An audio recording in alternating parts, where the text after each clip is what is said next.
테클린의 소화물리치료 제2장 아동의 정상적인 운동 발달 신전된 팔로 지탱한 엎드린 자세 팔굽 지탱 보과이가 안정되고 다른 방향으로의 체중 이동을 학습하게 되면 아기는 바닥으로부터 몸을 더 들어 올린다. 팔을 펴고 손을 벌리고 바닥을 짚고 밀며 몸을 들어 올리는 보과위를 취하는데 세갈래근의 작용으로 팔굽을 펴고 능동적으로 앞 톱니근을 이용하여 견갑대를 앞으로 나오게 한 안정시킨 자세를 취한다. 몸통의 신전근은 머리 발 쪽으로 계속 활성화되고 강화되어 가며 이런 항중력 운동을 도와준다. 가슴 앞쪽의 근육은 신장되어야 한다. 펴진 팔로 지탱하고 엎드린 자세에서의 팔굽은 구부린 팔다리로 체중을 지지했던 초기 발달 이후로 팔굽을 펴서 체중을 지지하는 발달 단계로 들어가는 것을 보여주는 것이다. 펴진 팔굽 이외에도 이 자세에서는 들린 머리와 상부 몸통 그리고 상대적으로 수동적인 다리를 안정화하기 위하여 근력이 좋아진 중심부의 몸통 신전근이 수축하고 견갑골 윗팔이 더 신장되는데 골반은 상대적으로 여전히 후방경사되어 있다.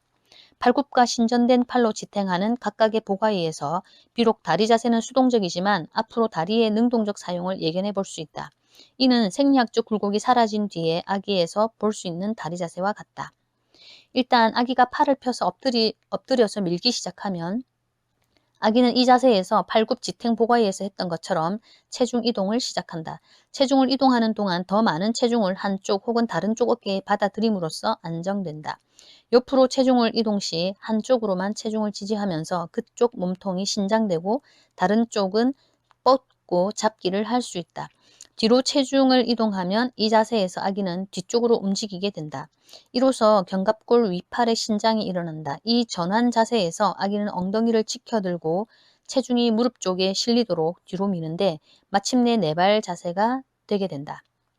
이때 체중은 펴진 손으로 지탱한다. 충분한 힘으로 밀게 되면 무릎보다는 자신의 발가락에 체중이 실리게 되어 발굽혀 펴기 자세가 된다. 결국 아기는 무릎, 손에 체중을 싣는 네발 자세를 취하는 데 성공하게 된다. 아기는 정말 이렇게 할 수 있다는 데에 자부심을 느낄 것이다. 지렛대 보가위, 피봇 프론 약 5개월 된 아기는 골반과 견갑골을 움직이는 흥미있는 기술을 발달시킨다. 그림 2.27에서 보듯이 지렛대 보가위 혹은 패턴은 머리, 발 쪽으로 발달 진행하는 신전을 이용하여 목, 중심부의 몸통 그리고 다리를 신전한다. 골반은 전방 경사되어 있고 고관절은 과신전되어 있다.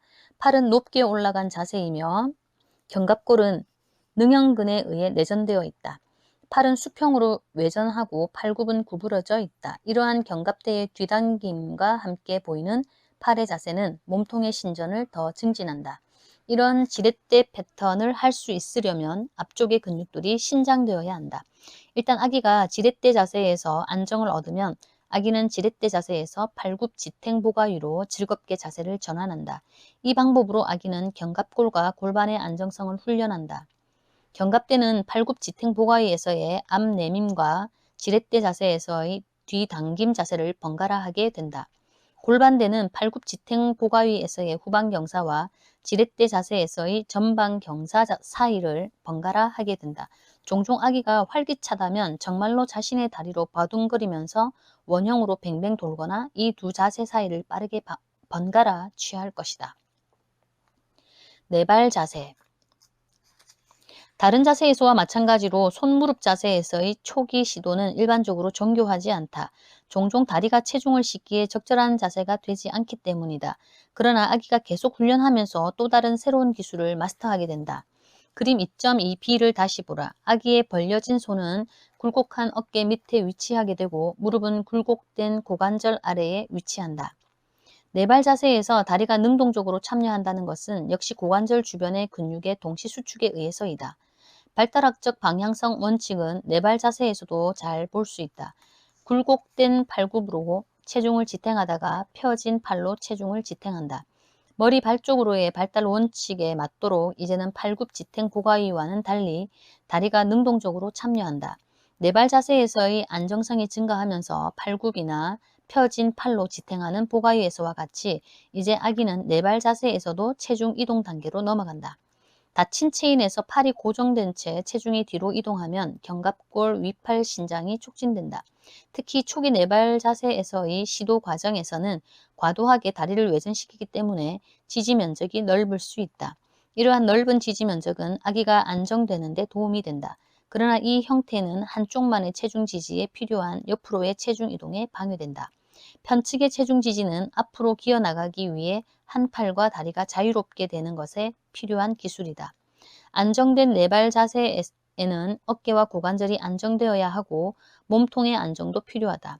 네발 자세에서 몸통 굴곡근과 신전근은 등이 평평해지도록 그 균형이 맞아야 한다. 아기가 처음 네발 자세를 취하게 되었을 때 복부 근육이 튼튼하지 않은 아기에서는 요추 전만이 일반적으로 보인다. 이것은 아기의 고관절 안정을 위한 굴곡근 수축이 너무 강할 뿐 아니라 복부근도 약하기 때문이다. 과도하게 활성화된 고관절의 굴곡은 친중력적 고정으로서 고관절 주변의 근육 긴장도를 증가시켜 고관절을 안정시킨다.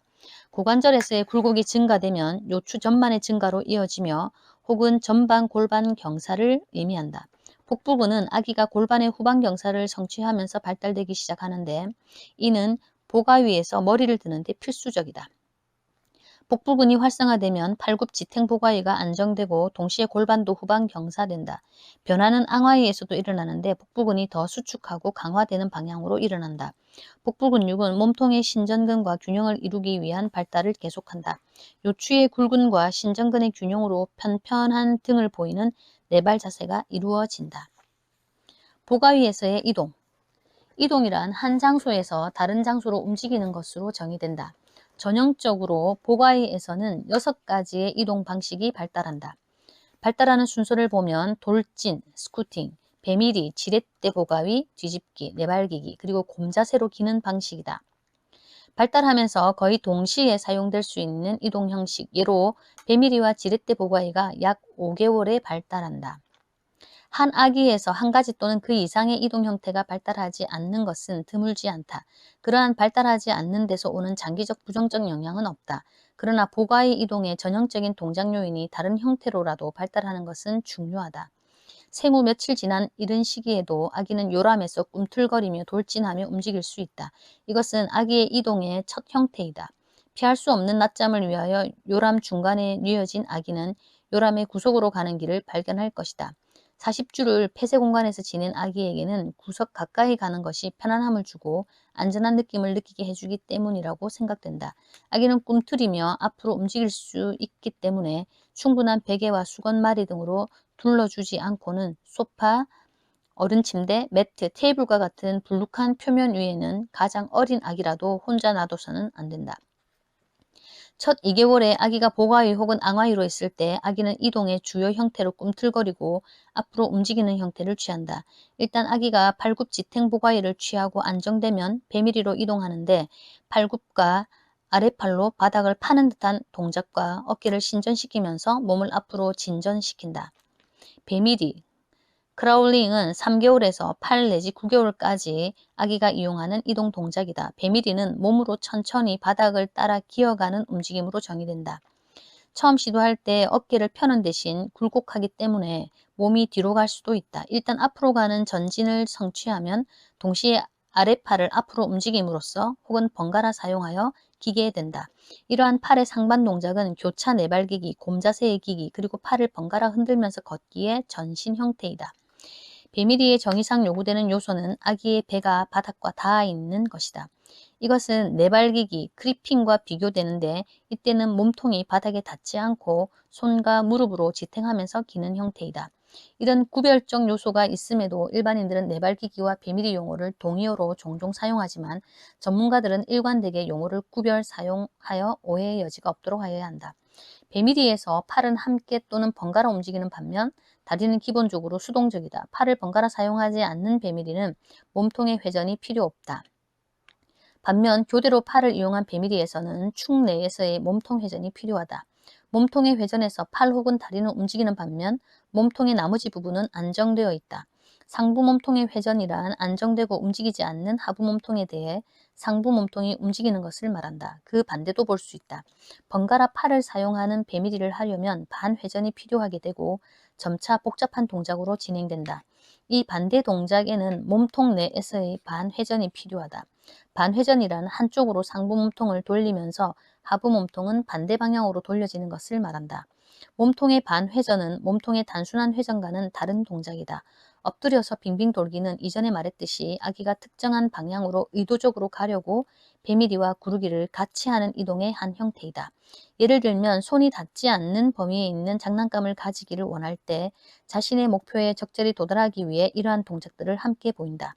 보가 위에서 앙하 위로 그리고 앙하 위에서 보가 위로 뒤집기를 하는 것은 5 내지 6개월에 발달하는 또 다른 이동의 형태이다. 일단 아기가 보가 위에서 앙하 위로 또 앙하 위에서 보가 위로 뒤집게 되면 마루를 가로질러 특정 방향으로 구르기와 배밀이를 함께 이용하여 이동할 것이다. 구르기의 발전은 이 장의 후반부에서 다시 이야기하려고 한다. 6 내지 7개월에서 할 수 있는 신전한 팔로 지탱한 보가위 동안 아기는 몸을 뒤로 밀기 시작하고 엉덩이를 들며 네발 자세가 되려고 한다. 손과 무릎으로 지탱. 이 자세는 네발기기 자세인데 아기의 다음 이동 동작인 네발기기가 발달할 시점이다. 네발기기에는 팔, 다리가 모두 골고루 참여한다. 일단 손과 무릎으로 안정되면 다양한 방향으로의 체중 이동이 일어난다. 잘 조절되는 가운데 체중 이동을 하게 되면 아기는 한 번에 한 팔을 들어 올릴 수 있다. 결국은 한 팔과 반대 다리를 동시에 바닥에서 뗄 수 있다. 이런 동작은 8 내지 10개월에서의 네발기기로 이끈다. 전형적이고 세련된 네발기기는 반대측을 상호 교차적으로 사용하는 패턴이다. 다시 말해 아기는 한 팔과 반대측 다리를 동시에 이용하여 앞으로 나가고 다른 팔과 또 반대 다리를 다음에 번갈아 이용한다. 이러한 상반 교차성 동작에는 몸통의 회전뿐 아니라 반회전도 필요하다. 네발기기의 교차 활동은 축 내에서의 몸통 회전과 번갈아 팔, 다리를 사용하는 것을 세련되게 해주고 더 어려운 이동 동작을 위한 반회전을 강화하는 데 도움이 된다. 손바닥과 발바닥이 바닥에 닿아 있는 플란티그레이드 네발기기는 때로 곰자세의 기기라고 하는데 이동의 일시적 자세이다. 그러나 어떤 아기는 이동을 위하여 손바닥과 발바닥을 닫힌 체인 동작으로 땅에 대고 있다. 많은 경우 이러한 기기는 환경적 영향일 때가 많다. 예를 들어 아기가 맨무릎이고 콘크리트 바닥이나 울퉁불퉁한 바닥을 기어야 한다면 이러한 기기를 할 것이다. 이것은 발달의 역동적인 면을 보여준다. 성숙 이외에도 많은 요인들이 운동기술의 발달에 영향을 주는 것이다. 과도기 자세인 곰자세로 기기는 보가위에서 일어서기 위한 수단으로 사용되기도 한다. 초기 시도에서 아기는 곰자세를 통하여 가까운 기구나 벽을 짚고 몸을 일으켜 서기도 한다.